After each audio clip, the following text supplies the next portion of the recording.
Olá, pessoal, tudo bem? Sejam muito bem-vindos à segunda fase da Olimpíada de Química do Estado de São Paulo. Eu sou o professor Delmárcio Gomes e separei aqui o meu conteúdo, a minha parte, para que vocês possam ser avaliados. Muito bem, a minha apresentação, o meu vídeo, ele contará com alguns slides, com algumas informações teóricas e depois serão exibidos aí alguns experimentos. Então, fiquem atentos às informações, os conceitos e as discussões que eu vou fazendo, para que vocês depois, a partir do momento que vocês assistirem o vídeo do experimento, possam reunir tudo isso e ficar preparados para responder as perguntas que virão depois. Quero desde já parabenizar a vocês, meninos e meninas que chegaram aqui na segunda fase da Olimpíada.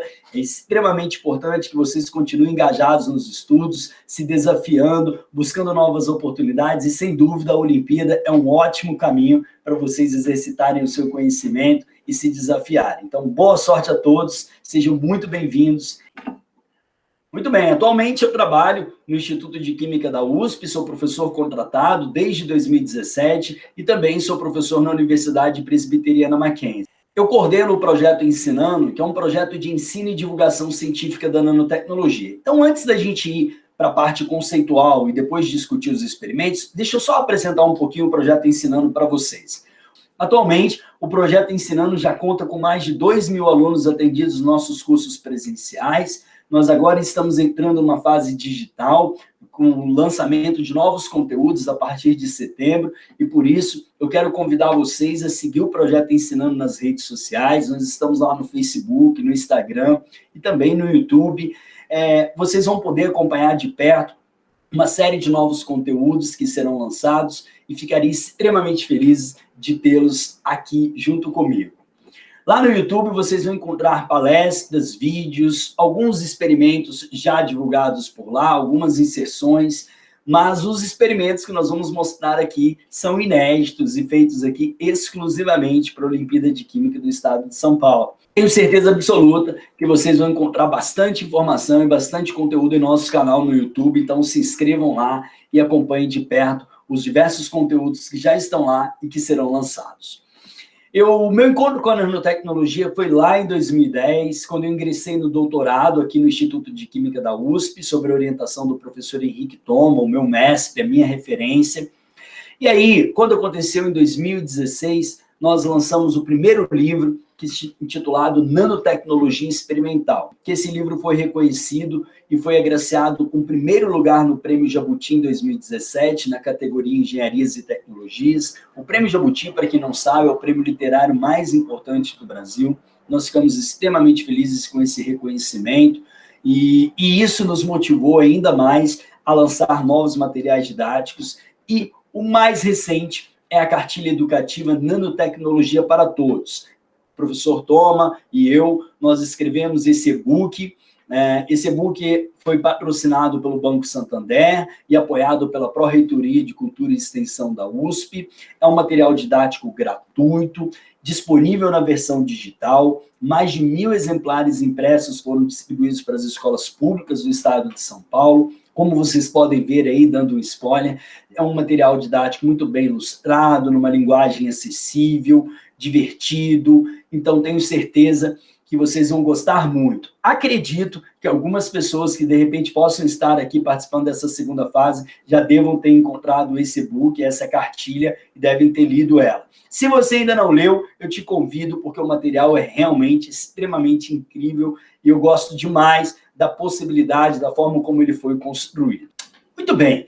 Então, feita a explicação, feito aqui a minha apresentação, para que vocês também possam conhecer um pouquinho sobre o projeto Ensinando, tenho certeza que após a participação de vocês na Olimpíada, vocês não vão abandonar a vontade de conhecer mais sobre a nanotecnologia. Acredito que isso despertou em muitos aí a possibilidade, inclusive, de escolher uma carreira na graduação que se aproxima muito desse tema. A nanotecnologia, sem dúvida, está presente em diversas áreas, então, muito provavelmente, na sua graduação, você vai ouvir falar muito sobre ela, dependendo da área que você escolhe. O Mundo Nano, vamos abrir as portas aqui agora do Mundo Nano, para a gente falar um pouquinho sobre nanociência e nanotecnologia, e a partir de agora, pessoal, estamos entrando com informações, conteúdos e conceitos sobre nanociência e nanotecnologia, que à medida que eu for apresentando os slides para vocês, depois eu faço a exibição do experimento, do vídeo que nós gravamos. Então, sempre vai ter uma parte teórica antes de eu apresentar o conteúdo, e isso tudo permite que vocês vão fazendo aí, registrando essas informações, absorvendo o que eu for falando e se preparando para as perguntas que vão surgir depois. Bem, é claro que vocês chegaram até aqui sabendo perfeitamente o que é uma nanoescala. Nós podemos dividir as coisas em 3 escalas. A macroescala, que tudo aquilo que é grande, que eu consigo ver com meus próprios olhos, então tudo que está diante dos nossos olhos, praticamente, estamos diante da macroescala, tudo aquilo que a gente consegue ver. Depois chegamos na microescala, que são tudo aquilo que está abaixo de 1 milímetro até 1 micron. A microescala, ela se divide em coisas que eu consigo ver e coisas que eu não consigo ver. Por exemplo, um fio de cabelo, ele está dentro da microescala, e eu consigo enxergar. Mas uma bactéria, que também está dentro da microescala, eu já não consigo enxergar. Então, na microescala, quando eu estou abaixo da resolução do olho humano, que é em torno ali de 10 a 20 microns, eu preciso dos microscópios ópticos, que são aqueles microscópios que vocês provavelmente devem ter contato no laboratório de biologia da sua escola. Ele amplia e faz com que eu enxergue em detalhes as coisas na microescala. Quando eu estou na nanoescala, aí não tem jeito, isso já é muito pequeno. A nanoescala, prestem muita atenção, ela começa abaixo de 1 micron e vai até 1 nanômetro. É muito comum vocês olharem na internet, as pessoas dizerem que a nanoescala vai de 1 a 100 nanômetros. Bem, isso não é verdade, né? A nanoescala começa abaixo de 1 micron e vai até 1 nanômetro. Essa história de 1 a 100, ela foi durante muito tempo difundida dessa forma, porque as propriedades especiais dos nanomateriais acabam acontecendo dentro dessa faixa de tamanho, mas, por definição, a nanoescala começa abaixo de 1 micron. E ali nós temos vários exemplos, como o vírus da gripe, a espessura da molécula de DNA, da estrutura do DNA, melhor dizendo. Então, essa é a nanoescala, onde eu preciso de microscópios eletrônicos para poder enxergar as coisas que ali estão. Abaixo de 1 nano, nós estamos na dimensão atômica molecular, é onde estão os átomos e as moléculas, que são absolutamente os blocos construtores de tudo que nós conhecemos. Tudo que nós conhecemos são feitos por átomos e moléculas. Portanto, não há dúvida de que a química está em tudo, tudo é química, sem dúvida nenhuma. Bom, vocês sabem que infelizmente, nós estamos realizando essa segunda fase da Olimpíada de modo virtual, nós estamos no meio de uma pandemia, e aí, quando a gente fala de pandemia, ouvindo falar o tempo inteiro sobre coronavírus, eu quero só apenas nesse slide destacar que existem vários tipos de vírus, e a maioria deles, se não quase todos eles, se encontram dentro da nanoescala. Esse vírus grandão aqui na esquerda é o vírus Ebola. Ele é extremamente grande, chega a ter 970 nanômetros de comprimento e 80 nanômetros de espessura, é um dos maiores vírus que existe. Depois, um outro vírus bem grande é o vírus da varíola. Nós temos também aqui em cima o vírus do HIV, que tem em torno de 120 nanômetros. O vírus da SARS-CoV, que é exatamente o coronavírus, também tem em torno de 100 a 120 nanômetros. O vírus da influenza, né, da H1N1, o rotavírus. E aí, quando a gente vai chegando nos vírus menores, nós temos como exemplo o vírus da dengue, o zika vírus, o vírus da hepatite A, B e C, tendo ali depois o da hepatite A bem pequenininho, aqui no finalzinho, em torno de 30 nanômetros. Essa é apenas uma contextualização, né? Infelizmente, né, essa questão do coronavírus atrapalhou demais, nós precisamos estar atentos a isso. Eu achei interessante trazer essa abordagem sobre os vírus, sobre tamanhos dos vírus, mostrando que a maioria deles, se não quase todos eles, estão dentro da nanoescala. Agora, nós vamos conversar sobre alguns conceitos e experimentos que eu selecionei para essa segunda fase da Olimpíada de Química do Estado de São Paulo. Preparados? Bora lá, então? Juntos? Vamos lá. Existe efeito nano na natureza? Essa é uma pergunta bastante interessante, né? A gente pode imaginar, talvez vocês imaginam, bom, a nanotecnologia é algo artificial, somente criado pelo homem, os pesquisadores e cientistas que criaram a nanotecnologia. é bem assim, né? Se você quer ter um bom exemplo de como que os cientistas criam inovações tecnológicas, você pode pesquisar e entender que, às vezes, muitas delas são inspiradas na natureza.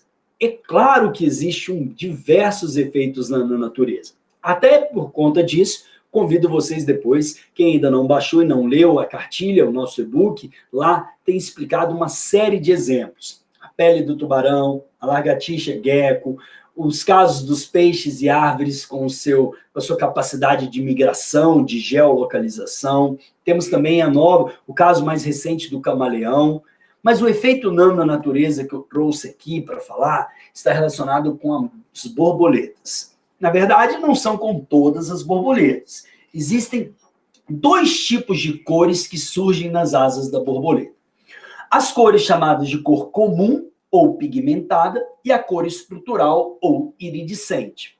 Quando você observar borboletas em tons amarelo ou marrons, saiba que a cor que a gente enxerga é fruto de um pigmento presente na asa dessas borboletas. Que pigmento é esse, professor? É a melanina, o mesmo pigmento que nós temos, que faz com que a gente fique bronzeado, que algumas pessoas tenham sardas. Então, essa cor normal ou cor pigmentada, que acontece na maioria das borboletas, elas são cores que até se associam, por exemplo, com o fato das folhas das árvores serem verdes, né? Da maioria das folhas serem verdes, que eu já vou explicar no próximo slide. Mas existe um gênero, um tipo de borboleta, que a sua cor não é pigmentada, mas sim estrutural, que são exatamente essas borboletas com essa coloração azul brilhante. Essas borboletas, eu já vou falar sobre elas são do gênero bluimorfo. Então, prestem atenção, existem cores nas asas de borboletas que são pigmentadas e cores na asa da borboleta do gênero bluimorfo que são estruturais. Qual é a diferença entre elas? Observe. Então, esse pigmento, vocês estão vendo essa molécula aí, essa estrutura grandona, é a estrutura da clorofila. Então, a clorofila é um pigmento presente dentro dos cloroplastos das plantas, que é responsável pela absorção da energia da luz e transformando essa energia absorvida através do mecanismo de fotossíntese em energia para a planta crescer. Vocês já aprenderam isso. Agora, por que a cor é verde? Então, quando essa luz incide sobre a folha, parte da radiação é absorvida, menos o verde, que é refletido e chega aos nossos olhos. Por isso que a cor da folha é verde. Então, a clorofila, um pigmento presente nas plantas, faz com que a cor seja verde, porque parte da radiação é absorvida, menos o verde, que chega aos nossos olhos. E é a mesma coisa que acontece quando a gente enxerga uma blusa azul ou vermelha. Então, nós temos ali um fenômeno de absorção, onde parte da radiação ela é refletida e é a cor que nós enxergamos. Agora, quando nós falamos de cores estruturais, chamado de cores iridescentes, nós temos um outro fenômeno que é completamente diferente do fenômeno das cores pigmentadas. A cor estrutural ela se difere bastante da cor normal, pelo fato de que elas são geradas devido a uma interferência da luz com a superfície. Então, é um fenômeno óptico que acontece na superfície. Tal como vocês já ouvido falar sobre a decomposição da luz através do prisma. Mas, bem, o que eu vim aqui falar não foi de prisma, foi de cores estruturais para contextualizar até que eu chegue ali na asa da borboleta. Professor, será que eu já vi algum exemplo de cor estrutural no meu dia a dia? Bom, por essa imagem, com certeza você vai dizer que sim. Talvez você não sabia, mas agora você saberá que cores estruturais são mais comuns no nosso dia a dia do que a gente imagina. Quando você observa a cor na superfície de um CD, aquelas manchas de óleo que revelam aquelas cores na superfície, o pavão, algumas espécies de besouros, a própria cor na bolha de sabão é um exemplo de cor estrutural. Como que acontece na bolha de sabão? Nós temos água e sabão, quando sopramos, formamos a bolha. Então, quando a luz interage com essa membrana de água e sabão que ficou formada ali na bolha, ela é refletida em várias direções, fazendo com que surjam aí essas cores, essas múltiplas cores na superfície. Isso é um exemplo de cor estrutural ou cor iridescente. Feito isso, dito isso, vamos finalmente falar da borboleta do gênero bluimorfo. Essa borboleta é linda demais. E aí eu tenho um vídeo super bacana que vocês vão conhecer ela de perto. Antes de mais nada, qual é o grande segredo dessa borboleta? É que se você pegar ela e levar um microscópio eletrônico, você vai poder observar que ela possui aqui algumas escamas micrométricas. Então, assim que eu coloco ela sem ampliar muito, eu vejo já essas escamas. Se eu der um zoom ali, eu vou observar que essas escamas, na verdade, são formadas por calhas nanométricas. Então, o que acontece? Quando a luz incide sobre a asa da borboleta, essa borboleta exclusivamente a do gênero bluimorfo, essa luz sofre uma interferência, sofre uma interação e acaba que a luz refletida sai no comprimento de onda azul. Por isso que nós enxergamos essa cor azul na superfície, na asa da borboleta. Portanto, o efeito nano, o fato de haver nanoestruturas na asa da borboleta do gênero bluimorfo, é que faz com que essa cor seja revelada, com que essa cor exista. Essa explicação vai estar intimamente relacionada com o experimento que eu vou mostrar para vocês agora. Então, prestem muita atenção, o experimento ele não tem áudio, e aí, à medida que o experimento for passando, eu vou, então, poder exibir, discutir com vocês e vou falando em cima. Bora lá, então, para o primeiro experimento. Vamos lá, então, para o nosso primeiro experimento. Como eu disse, existem as borboletas em tons amarelo e marrom, e as borboletas do gênero bluimorfo. Então, vamos começar a observar diferentes borboletas nesses tons de amarelo e marrom, como eu havia mencionado para vocês. Bom, quando eu gotejo álcool sobre a asa dessa borboleta, vocês podem observar que a cor não se altera, porque essa cor, como eu disse, ela é pigmentada. Não tem nada a ver com estruturas na superfície da asa da borboleta, mas sim devido à melanina. Então, parte da radiação está sendo absorvida, menos o amarelo que chega aos nossos olhos. Agora, falando das borboletas do gênero bluimorfo, é aí que tem algo muito interessante e especial. Então, se você levar essa borboleta ao microscópio, você vai poder, então, dar um zoom aí na asa, ó, você vai ver aquelas escamas, as estruturas micrométricas que existem, até chegar nas calhas. Então, são zooms, ampliações. Quando eu gotejar álcool sobre a asa da borboleta, olha que interessante, os tons de verde que surgem na asa da borboleta.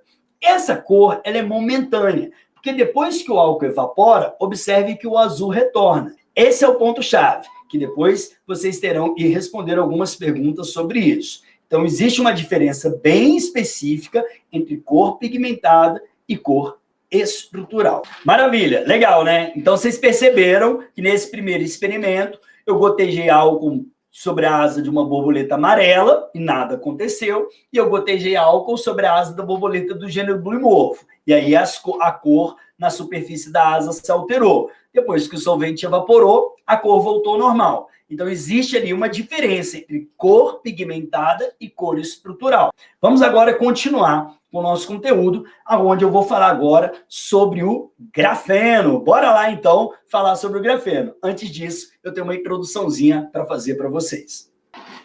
Tudo é feito de átomos. É claro, tudo é feito de átomos. A química está em tudo, tudo é química. Já falei disso, esse bordão é sensacional.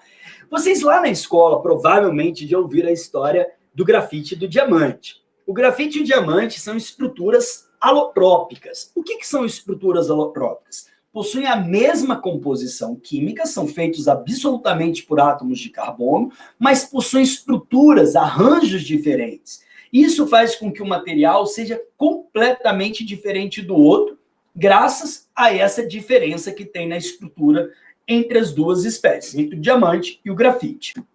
O diamante é um material com maior dureza, então ele está no topo da escala Mohs. Então, você tem ali o diamante, que tem uma estrutura tridimensional, um arranjo tridimensional, enquanto o grafite não, ele já é macio, porque ele possui essa estrutura lamelar. Então, a gente está mostrando aí um conhecimento que é básico, está lá no curso de Química de vocês. A diferença entre grafite e diamante são duas formas alotrópicas do carbono. Mas, bom, Grafite e diamante não são estruturas nanométricas, não fazem parte da nanociência e da nanotecnologia. Então, vamos agora chegar até lá. Quando a gente fala de diamante, a primeira coisa que vem na cabeça é que diamante, pedra preciosa, algo caro, ok. Mas vocês têm que saber que o diamante tem uma utilização industrial muito importante, como, por exemplo, nessas brocas de perfuração de poços de petróleo. Como ele é o mineral mais duro que existe, se essas brocas tiverem diamantes ali na ponta, cravejados nessas brocas, elas vão conseguir perfurar as rochas muito duras, porque, na verdade, não vai existir rocha mais dura do que o próprio diamante. E por isso que o diamante tem uma aplicação muito interessante na perfuração de poços de petróleo. Apenas um detalhe, uma curiosidade para vocês. A terceira forma alotrópica do carbono foi descoberta em 1985. São os fullerenos.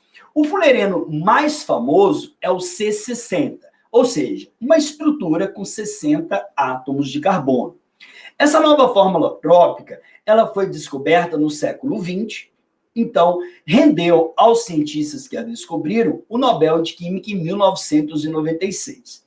Durante muito tempo, o fullereno, as pessoas não acreditavam que o fullereno existia justamente por esse formato de parecer com uma bola de futebol. Então, as pessoas não deram muito crédito a isso. Depois de um certo tempo, foi confirmada essa sua estrutura e, de fato, então, percebeu-se que o fullereno era a nova forma alotrópica que foi descoberta no século XX. Esse, sim, já tem um tamanho nanométrico. O fullereno C60 está dentro da nanoescala. Para ser mais preciso, ele tem aí entre 1 a 2 nanômetros de diâmetro. Depois disso, mais recente, foi-se descoberto o nanotubo de carbono e, por último, o grafeno. Então, vamos falar agora dos 3 irmãos, eu sempre brinco assim, dos 3 irmãos que chegaram na família do carbono. Antes, só existia o grafite e o diamante. Depois se descobriram 3 novas formas alotrópicas do carbono, ou seja, na verdade, 3 nanomateriais à base de carbono, que vieram aí para ampliar a família do carbono.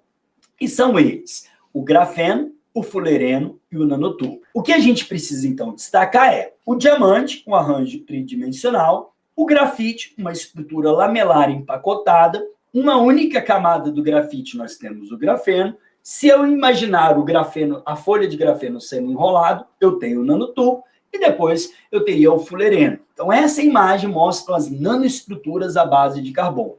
Então, das estruturas à base de carbono, 3 estão dentro da nanoescala, que é o grafeno, o nanotubo e o fullereno, e 2 não são da nanoescala, que é o grafite e o diamante. Se você, então, parar para pensar que se uma única folha do grafite é chamada de grafeno, e se o grafite é um empacotamento de várias camadas de grafeno, você pode, a partir de agora, saber que, quando você escreve com lápis no papel, no fundo, você está depositando camadas de grafeno na superfície do papel. Curioso isso, né? Bastante interessante você parar para pensar. É óbvio que ali você está depositando várias camadas juntos, mas essa ilustração é uma verdade. Quando a gente escreve sobre o papel com o grafite, nós estamos depositando várias camadas de grafeno sobre o papel. E aí que está a aplicação do grafeno. A nova era da eletrônica já começou. Os circuitos eletrônicos flexíveis são a grande promessa da indústria eletrônica. Nós já temos aí alguns exemplos das TVs com esses materiais, das TVs e celulares aí que vão surgir com essa capacidade de serem flexíveis. Então, é óbvio que aqui nós estamos trazendo imagens de protótipos, mas aqui à direita, os circuitos eletrônicos à base de grafeno já são uma realidade. Então, a gente tem nele alta condutividade, transparência. Então, muitos equipamentos eletrônicos que vão surgir nos próximos anos à base de grafeno vão revolucionar a forma como nós conhecemos até mesmo o nosso próprio telefone celular. Muito interessante isso. E eu estou curioso para um dia imaginar o meu celular com essas tecnologias, com grafeno, em vários dispositivos, em várias partes dentro do celular. Muito bem, vamos agora para o nosso segundo experimento, então, que é falar sobre o grafeno. Na verdade, a gente vai fazer um experimento com grafite. E a partir do experimento do grafite, nós vamos poder discutir e entender as propriedades do grafeno, que eu já citei algumas coisas nessa minha introdução, e a partir de agora, com a visualização do experimento, vocês vão poder conhecer um pouquinho mais e correlacionar, a partir do grafite, a condutividade do grafeno. Bora lá, então, para o nosso segundo experimento. Prestem atenção. Muito bem, então, vamos lá para esse experimento. Nesse experimento, o que a gente tem de interessante nele? Nós temos aqui, então, um circuito eletrônico, estou só testando a condutividade ali, para mostrar que o circuito está funcionando direitinho. E agora vocês estão observando ali um pedaço de grafite. Então, eu conectei, de um lado, o polo positivo, e vou conectar do outro o polo negativo. Então, eu estou fechando o circuito eletrônico. A partir do momento que eu fechar o circuito eletrônico, eu vou conseguir provar a condutividade do grafite. E se o grafite é condutor, mesmo ele tendo várias camadas empacotadas umas sobre as outras, é claro que o grafeno vai ter uma condutividade muito maior, porque a estrutura do grafeno ela é plana, então ela é perfeita para a condutividade dos elétrons. Além disso, obviamente, que tanto o grafite quanto o grafeno possuem ali o que nós chamamos de elétrons livres, né? Uma nuvem eletrônica, graças à hibridização. Carbonos são do tipo sp2. Esses carbonos do tipo sp2 mantêm ali o que nós chamamos de elétrons pi, ou elétrons deslocalizados, que facilitam muito a condutividade. Na verdade, facilitam não, são essenciais para a alta condutividade desses materiais. Olha que interessante. Conectei, circuito eletrônico fechado, lâmpada acendeu. Aproximo um pouquinho mais. A lâmpada parece que ficou diferente. Se eu aproximar ainda mais, olha o brilho da lâmpada, galera. Bem pertinho agora. Uau! Completamente diferente. A situação na esquerda é quando o circuito ele estava a uma distância maior, então eu tenho ali uma intensidade da lâmpada, e aqui à direita quando está bem pertinho. Olha a intensidade da lâmpada. O que será que faz com que essa intensidade tenha sido diferente ao modificar a posição de contato ali? Mais longo ou mais próximo, né? Mais distante ou mais próximo? Isso acabou gerando aí um resultado na intensidade da lâmpada. Então, nesse experimento, a gente prova a condutividade do grafeno a partir de uma análise da condutividade do grafite. Como o grafeno é obtido a partir do grafite, a gente, então, entende que essas condutividades, que essa propriedade condutora se mantém. Mais do que isso, quando vai para o grafeno, a sua capacidade de condutividade é muito elevada. É um dos materiais mais promissores para a área da eletrônica. Então, nesse experimento, vocês puderam ali perceber a condutividade do grafite e projetar como seria o comportamento do grafeno a partir desse experimento. É óbvio que não dá para a gente fazer um experimento, porque o grafeno, quando a gente obtém ele em laboratório, ele é um pozinho preto. Então, nesse caso, não ficaria possível de fazer um experimento bacana e visual para vocês. Então, a gente explorou a condutividade do grafite para que vocês possam correlacionar depois com a condutividade do grafeno. Legal? Segundo experimento. Várias informações foram passadas para vocês e depois vocês vão responder algumas perguntas relativas a isso. Combinado?